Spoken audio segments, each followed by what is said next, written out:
Naktis artėja, pučia šaltas vėjas, laukus užkloja ūkanavėsi, pro tirštą miglą.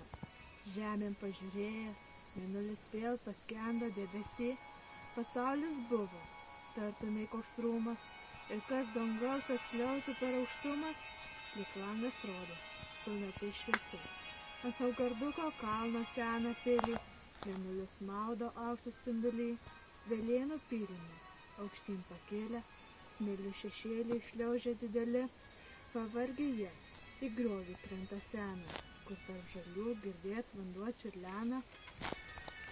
Užgęsta žiburiai, pily tamsu, tik tai ant kuoro, kol dar neprašvito, sargai balsu, vis šaukia vienas kitą. Bet kasgi ten, boluoja iš tiesų, kokie ten žmonės skuba pavėlavę, šešėliai bėga paskui juos keisti ir bėga greitai, turi būti raiti. Antai šarvai turbūt apsiginklavę. Žirgai sužvengia, skamba pasaga, 3-3 prie pylimo sustoja, trimita vienas, papučia staiga ir 3 kartus tą garsą pakartoja, nuo kuorų atsiliepia jiems sargai. Nakties tyloj užgroja jų ragai, deglai prie vartų, blanką šviesą skleidžia. Grandinė žvanga, tiltas nusileidžia.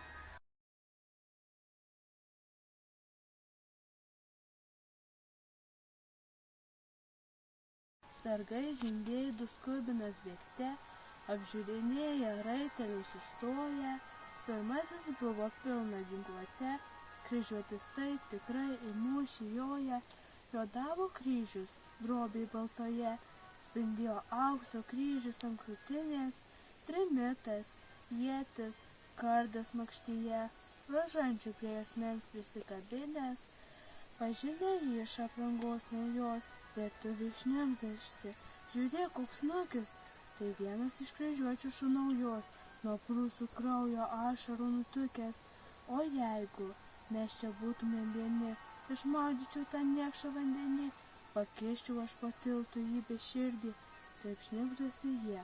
O riteris juos girdi, nors kvailas buvo vokietis visai, bet kalbą tą suprato ir jisai. Pily valdovas, taip, bet naktį vėlę pasiuntinių iš svetimo šalies, priimt valdovas jau nebegalės. Galbūt rytoj, šią valandėlę, praneškite Liutaurui apie mus, tegu greičiau įleidžia į namus, paimk šį žiedą, jis pažins iš sykio, iš herbo ir pagal kitas žymes, iš kur ir kas per žmonės esame mes, ir ko viešnagėn esame atvykę, aplink tylu, užmigo jau pilis. Rudens naktis apglėbus visą žemę, tačiau kodėl lig šiol Liutauro menė, maža lempelė mirkčioja dar vis. Jis šiandien grįžo iš toli, tai argi nenori miego akys jo pavargę.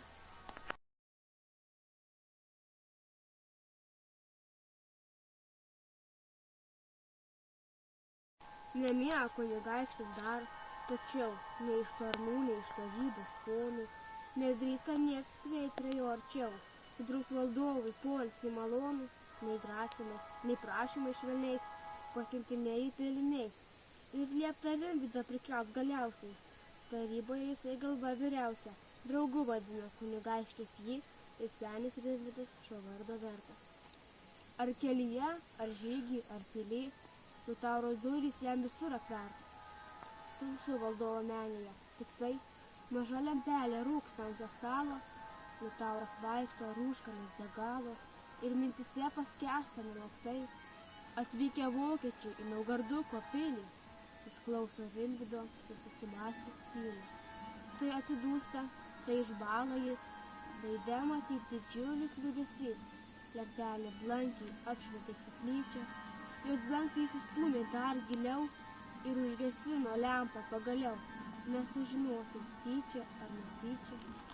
Valdovai liūdna ir graudu sykiu, matyt negali jis nusiraminti, tačiau nenori, kad iš jo akių atskaitų tarną slaptą pono mintį ir vėl jis tyliai vaikšto tamsoje, bet kai prie lango apšviesta priėjo, kai jo veidą mėną pažiūrėjo, tada raukšles valdovo kaktoje.